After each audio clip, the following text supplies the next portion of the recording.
সবাইকে আমন্ত্রণ চ্যানেল 24 এর সকাল 7টার খবরে। শুনছিলেন সিলন ফ্যামিলি ব্লেন্ডটি সংবাদ শিরোনাম। আপনাদের সাথে আছি আমি মার্জিয়া শ্রেয়া। ফুটবল মহাতারকা লিওনেল মেসির জন্মদিন আজ।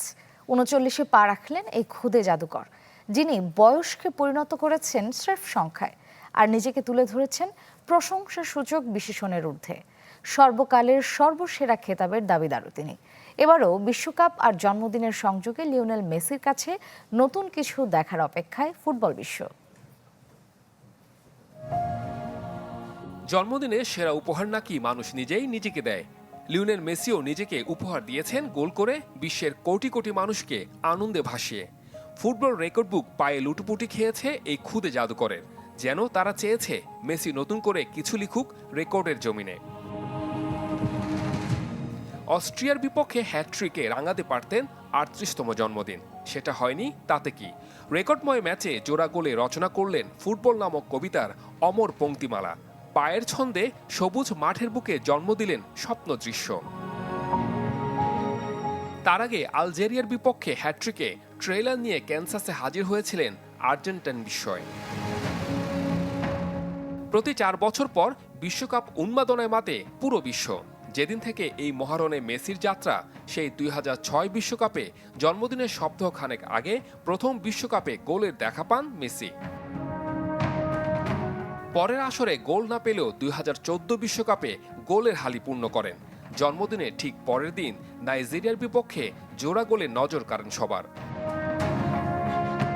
রাশিয়া বিশ্বকাপেও জন্মদিন উদযাপনের রেশ থাকতেই দুদিন পর পেলেন নাইজেরিয়াকে। সেদিনও মেসির পায়ের জাদু দেখেছে বিশ্ব। প্রথা ভেঙে কাতার বিশ্বকাপ গড়ায় নভেম্বরে। সেবার 7 গোল করে গোল্ডেন বল সহ জিতেছেন স্বপ্নের ট্রফি। আবারও আর্জেন্টাইন মহাতারকার জন্মদিনের মাসে ফিরেছে বিশ্বকাপ।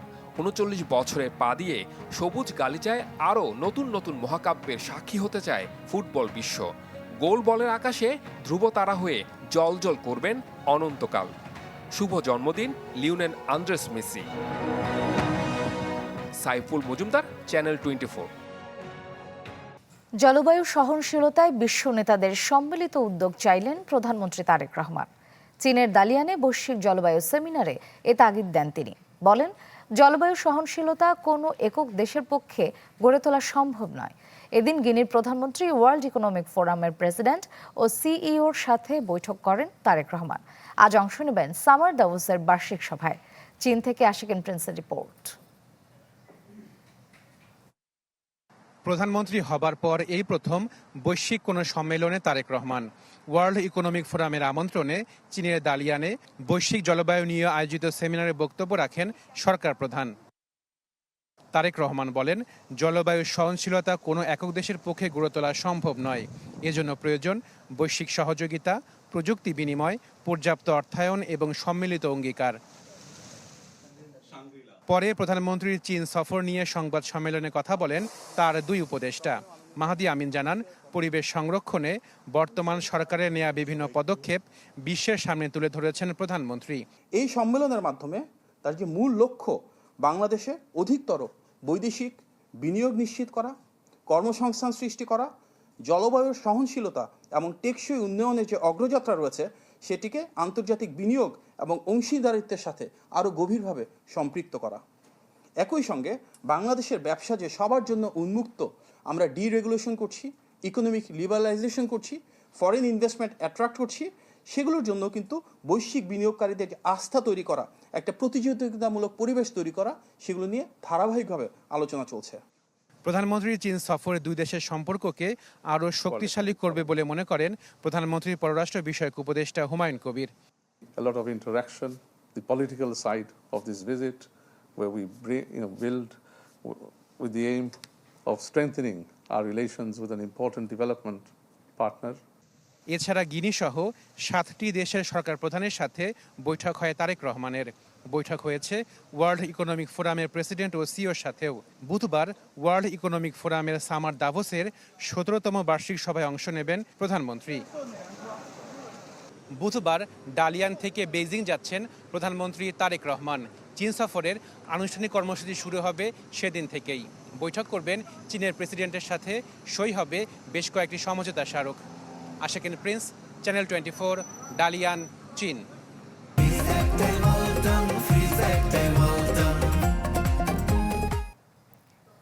এক দুই বছর নয়, দীর্ঘ 10 বছর ধরে জলাবদ্ধ একটি জনপদ, যেখানে বিপর্যস্ত প্রায় 22 লাখ মানুষের জীবন। বলছি ঢাকা নারায়ণগঞ্জ ডেমরা বাঁধ প্রকল্প এলাকার কথা। মেয়াদ আর বরাদ্দ বাড়িয়ে 1300 কোটি টাকা খরচ করেও সীমাহীন দুর্ভোগ থেকে রেহাই দিতে পারেনি পানি উন্নয়ন বোর্ড। তাই ডিএমপি প্রকল্পের সাথে যুক্ত সবাইকে জবাবদিহিতার মুখোমুখি করার তাগিদ ভুক্তভোগী ও বিশেষজ্ঞদের। ইমতিয়াজ মাহমুদের রিপোর্ট। মাতুয়াইলের শামীমবাগের একটি কারখানায় আগুন নেভাতে ছুটছিল দমকল বাহিনীর গাড়ি। তবে আগুন নেভানোর আগে এখানে জয় করতে হয় জলাবদ্ধতা আর ভাঙা রাস্তা। প্রায় 22 লাখ মানুষের যাতায়াতে এমন ভোগান্তি 12 মাসের। গুগল ম্যাপ থেকে পাওয়া ছবি থেকে দেখা যায় 2013 সালে এখানে ছিল পাকা রাস্তা আর ফসলি জমি, কিন্তু 2023 ও 25 সালের ছবিতে দেখা যায় শীতের মৌসুমেও তলিয়ে আছে রাস্তা। এই রাস্তা দিয়ে আমাদের আসলে কোনো উপকার আসে না। যখন বৃষ্টি হলে এই কোমর পানি হয়ে যায়, এখানে গাড়ি উল্টাইয়া পড়ে যায়, কিন্তু সরকারের কোনো পদক্ষেপ নেয় না। ঢাকা নারায়ণগঞ্জ ও ডেমরার 57 বর্গ কিলোমিটার এলাকায় 1962 সালে নেওয়া হয়েছিল ডিএনডি সেচ প্রকল্প। উদ্দেশ্য ছিল বন্যা ও জলাবদ্ধতা থেকে ঢাকাকে রক্ষা করা, কিন্তু 1988 সালের পর থেকে অপরিকল্পিত নগরায়নে বদলে যায় বাস্তবতা। হাড় ভাঙা, পা ভাঙা এইসব রুগী নিতে গেলে তো আরও খুব বেশি ক্ষতি হয়, রাস্তাটা যাওয়া যায় না, খুব কষ্টজনক। একটা মানুষ মারা গেলে যে লাশ নিয়ে যাবে সেটাও তো নেওয়ার কথা, খুব কষ্ট। প্রতিদিন মনে করেন প্রায় অ্যাক্সিডেন্ট হচ্ছে, গাড়ি টাড়ি। হ্যাঁ, মানে এই দুর্ভোগ আমি এই 7-8 বছর ধরে এই অবস্থা। জলাবদ্ধতা বাড়তে থাকায় ডিএনডি প্রকল্পের দ্বিতীয় ধাপ শুরু হয় 2016 সালে। 550 কোটি টাকার ব্যয় বেড়ে দাঁড়ায় 1300 কোটিতে। সময়ও বাড়ানো হয় 4 বছর। অবশেষে 2024 সালে কাজ শেষ হলেও মেলেনি সমাধান। পর্যাপ্ত ড্রেনেজ ব্যবস্থা না থাকায় পানি জমে থাকে বছর জুড়ে। পাম্পগুলো যখন চলছে তখন পানি আসে না, অর্থাৎ খালে পানি আসছে না, খালগুলো দখল হয়ে গেছে। পানি উন্নয়ন বোর্ড আরও 4টা পাম্পের স্টেশন বসাবে ঠিক করলো, কিছু খাল পুনর্খনন করলো, কিন্তু এটা কাজে দিল না এবং কাজে দেবে না। এখন আমার কথা হচ্ছে, এই যে পরিকল্পনা করে কয়েকশো কোটি টাকা খরচ করা হলো, এর দায় কার? ডিএনডি বাঁধ প্রকল্প এলাকায় জলাবদ্ধতার কারণ খুঁজতে 2023 সালে 9 সদস্যের কমিটি গঠন করেছিল পানি উন্নয়ন বোর্ড, যার সদস্য ছিলেন এনায়েতুল্লাহ, যিনি সংস্থাটির বর্তমান মহাপরিচালক। কোনোভাবেই ক্যামেরার সামনে কথা বলতে রাজি হননি তিনি। এটা যদি পানি উন্নয়ন বোর্ড করে থাকে, পানি উন্নয়ন বোর্ডের ডিজি দায়ী, পানি উন্নয়ন বোর্ডের সুপারিনটেন্ডিং ইঞ্জিনিয়ার দায়ী, পানি উন্নয়ন বোর্ডের এক্সিকিউটিভ ইঞ্জিনিয়ার দায়ী, এবং যে মন্ত্রী এগুলো অনুমোদন করেছেন তিনি দায়ী। কাজে আজকের সময় এসছে প্রশ্ন তোলার, এই প্রজেক্টটা কে অ্যাপ্রুভ করেছে, কে ডিজাইন করেছে, কে কনস্ট্রাক্ট করেছে, এই সকলে দায়ী। দীর্ঘ ব্যর্থতার পর ডিএনডি প্রকল্প সিটি কর্পোরেশনের কাছে হস্তান্তরের উদ্যোগ নিয়েছে পানি উন্নয়ন বোর্ড। আগে মনে কর যে পানি উন্নয়ন বোর্ড এটা করবে না সিটি কর্পোরেশন করবে, তা ওয়াসা করবে, কে এরকম একটা ছিল। যা দেখা যায় একটা খালের মধ্যে পানি উন্নয়ন বোর্ডও একটা টেন্ডার করতেছে বা আমরা করি। এখন এগুলো আর হবে না, খালগুলো সিটি কর্পোরেশনকে বুঝাই দিতে হবে এবং সিটি কর্পোরেশনকে বুঝাই দেওয়ার পরে দায়িত্ব সিটি কর্পোরেশনের হবে।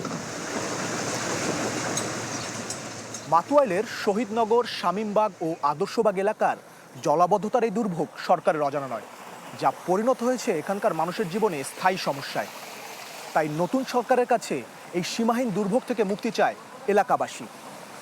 ইমতিয়াজ মাহমুদ, চ্যানেল 24, ঢাকা। নাভানা গ্রুপের ভাইস চেয়ারম্যান ও আফতাব অটোমোবাইলসের পরিচালক সাজিদুল ইসলামকে গ্রেপ্তারে নাটকীয়তা। আদালতের গ্রেপ্তারি পরোয়ানা থাকার পরও বনানীতে তার বাড়ির সামনে রাতভর বাইরে দাঁড়িয়ে থাকতে হয়েছে তেজগাঁও শিল্পাঞ্চল থানা পুলিশকে। বাড়ির সিকিউরিটি গার্ডরা গেট না খোলায় ভেতরে ঢুকতেই পারেনি আইন শৃঙ্খলা বাহিনী। আফতাব অটোমোবাইলসের সাবেক এক কর্মকর্তার 23 লাখ টাকা পাওনা পরিশোধ না করায় প্রতিষ্ঠানের পরিচালক সাজিদুল ইসলামের বিরুদ্ধে গ্রেফতারি পরোয়ানা জারি করেন ঢাকার প্রথম শ্রম আদালত। আদালতের নথি অনুযায়ী সাবেক কর্মীর পাওনা আত্মসাতের এই মামলায় প্রতিপক্ষ হিসেবে প্রতিষ্ঠানটির চেয়ারম্যান শফিউল ইসলাম সহ শীর্ষ পর্যায়ের 6 কর্মকর্তা ও খোদ আফতাব অটোমোবাইলসের নাম রয়েছে। এ ব্যাপারে আরো খবর জানাতে রাজধানীর বনানী থেকে যুক্ত হচ্ছেন সহকর্মী আদ্দিন সজীব, যাচ্ছি তার কাছে। সজীব, অভিযানের সবশেষ কি পরিস্থিতি? পুলিশ কি ঢুকতে পেরেছে ভিতরে?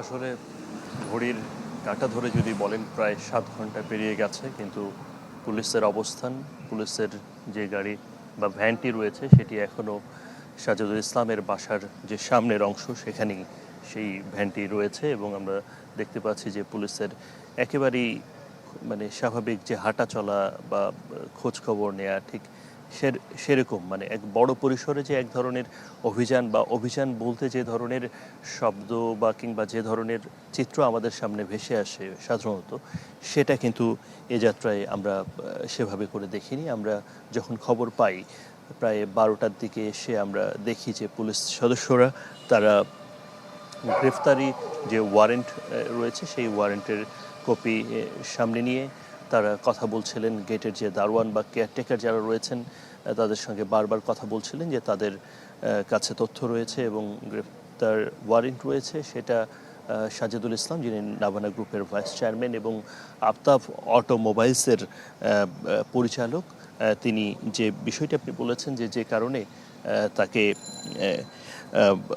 তার বিরুদ্ধে গ্রেফতারি পরোয়ানা হয়েছে, অর্থাৎ বকেয়া পাওনা পরিশোধ না করার অভিযোগে আদালতের যে রায়, শ্রম আদালতের রায়, সেই রায়ের প্রেক্ষিতেই মূলত তাকে গ্রেফতার করতে আসে এবং এখনো পর্যন্ত তাকে গ্রেফতার করতে তো দূরের কথা, ভিতরের যেতেও পারেননি পুলিশ। এই গেটটা খোলা হয়নি রাত থেকে শুরু করে এখন পর্যন্ত। তাদের জন্য অপেক্ষা করছে আসলে পুলিশ সদস্যরা কিভাবে এই প্রক্রিয়া সম্পন্ন করে, সেটাই আমরা দেখছি। ধন্যবাদ সজীব। দেখছেন চ্যানেল 24, সঙ্গে আছি আমি মার্জিয়া শ্রেয়া। রাজধানীর ধানমন্ডিতে আওয়ামী লীগের দোসর আখ্যা দিয়ে সাংবাদিকদের উপর হামলা চালিয়েছে জামায়াতে ইসলামের নেতাকর্মীরা। এতে আহত হয়েছেন একাধিক গণমাধ্যম কর্মী। এ ঘটনায় দুঃখ প্রকাশ করেছে জামায়াত। কার্যক্রম নিষিদ্ধ আওয়ামী লীগের প্রতিষ্ঠা বার্ষিকী ঘিরে এদিন রাজধানীতে বিক্ষোভ মিছিল করে বিএনপি, জামায়াত, এনসিপি।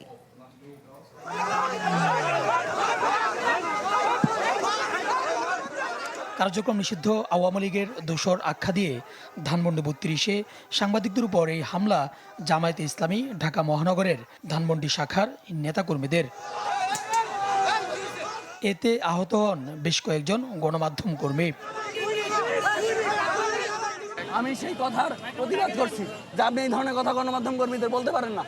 এরপরে জামাতের নেতা কর্মীরা আমার উপরে আক্রমণ করে। আমি জামাত দুইটা সাংবাদিক, এরপরেও তারা আমাদের চেষ্টার ফলে একটা পর্যায়ে থেমেছে।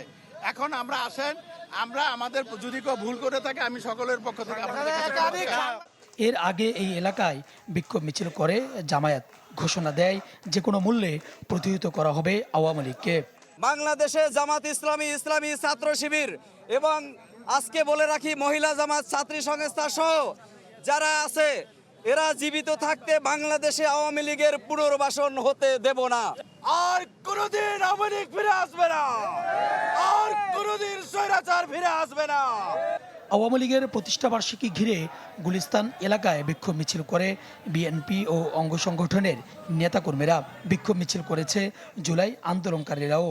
তারাও ঘোষণা দেন আওয়ামী লীগকে প্রতিহত করার। চোখ দিয়েছি, হাত দিয়েছি এই বাংলাদেশের গণতান্ত্রিক মুক্তির জন্য। আমরা তাদেরকে আর এই বাংলাদেশের রাজনীতি করতে দিতে পারি না। তারা আর বাংলাদেশে যেন কোনো রাজনৈতিক কার্যক্রম চালু না করতে পারে, কোনো মিছিল, কোনো মিটিং না করতে পারে, তারই প্রতিবাদে আমরা সমস্ত জুলাই যোদ্ধারা রাজপথে নেমেছি।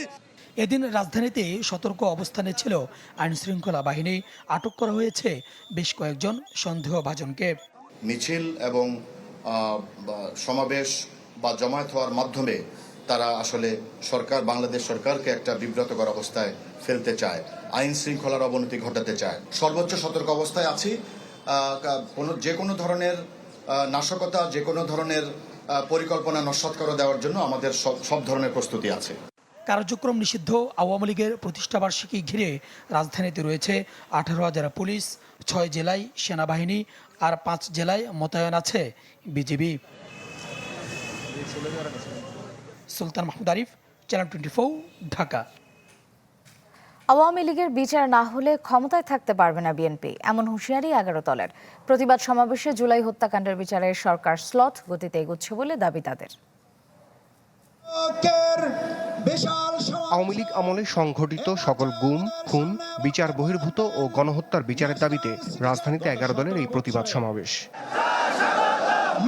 যেখানে বিএনপির বিরুদ্ধে জুলাই হত্যার বিচারে সমঝোতা আর ধীরগতির অভিযোগ তোলেন 11 দলের শীর্ষ নেতারা। তাদের দাবি, অতীতে রেখে যাওয়া ফ্যাসিবাদী পথেই হাঁটছে বিএনপি। আওয়ামী লীগে ভোট ব্যাংকে যেভাবে একটা সমঝোতা হয়েছে, বিচারের ক্ষেত্রেও সমঝোতা করতে হবে। আমরা বলবো আল্লাহর রাস্তে মাপ চাই বিএনপির ভাইয়েরা। মুখে আকার তলে তলে ওই হিন্দুস্তান আর আওয়ামী লীগের সাথে সম্পর্ক রেখে যারা নতুন ফ্যাসিজম কায়দা শুরু করেছে, তাদের কাছে বিচার চেয়ে কোনো লাভ নাই। এই হত্যাকাণ্ডগুলোর যথাযথ বিচার করতে না পারে আগামীর বাংলাদেশের কাঠগড়ায় বিএনপিকে আসামির কাঠগড়ায় দাঁড়িয়ে যেতে হবে। সমাবেশে গণহত্যার দায়ে আওয়ামী লীগের বিচার নিশ্চিতের দাবি জানান সংসদের বিরোধী দলীয় চিফ হুইপ। হুঁশিয়ারি দেন, তা না হলে পূর্ণ মেয়াদ ক্ষমতায় থাকতে পারবে না বিএনপি। সেক্ষেত্রে সরকারকে বিদায়ের পথ খোঁজার পরামর্শ দেন বিরোধী দলীয় নেতা। সকল গুম, খুন এবং শরীফ ওসমান হাদি হত্যাকাণ্ডের বিচার অবিলম্বে নিশ্চিত করতে হবে। বিচার যদি নিশ্চিত না করা হয়, এই সরকার কোনোভাবেই 5 বছরের মেয়াদ সম্পূর্ণ করতে পারবে না। আমরা পরিষ্কার বলে দিচ্ছি, হয় আপনারা বিচার নিশ্চিত করুন, না হয় আপনারা যাওয়ার রাস্তা খুঁজে বের করুন। সরকারকে বিভিন্ন ভাইরাস আক্রমণ করেছে মন্তব্য করে আরও একটি বিপ্লবের প্রস্তুতি নেওয়ার আহ্বান জানান ডাক্তার শফিকুর রহমান। দুর্নীতির ভাইরাস, দলীয় শাসনের ভাইরাস, এই সকল ভাইরাস মুক্ত করার জন্য আরেকটি বিপ্লব অনিবার্য হয়ে উঠেছে। রমিজ হুসাইন, চ্যানেল 24, ঢাকা। আন্তর্জাতিক প্রসঙ্গ।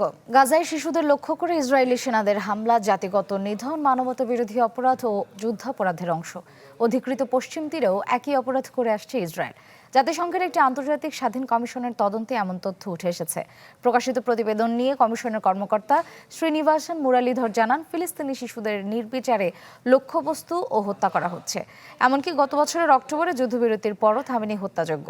গাজায় ফিলিস্তিনি জনগোষ্ঠীকে সম্পূর্ণ বা আংশিক ধ্বংসের লক্ষ্যেই এসব নির্বিচার হত্যাকাণ্ড চালাচ্ছে আইডিএফ, এমন অভিযোগও তোলা হয় প্রতিবেদনটিতে। তবে এই প্রতিবেদনকে ভুয়া ও মানহানিকর অপপ্রচার বলে প্রত্যাখ্যান করেছে ইসরায়েল। এই ছিল সকাল 7টার খবরে। এতক্ষণ সাথে থাকার জন্য সবাইকে ধন্যবাদ।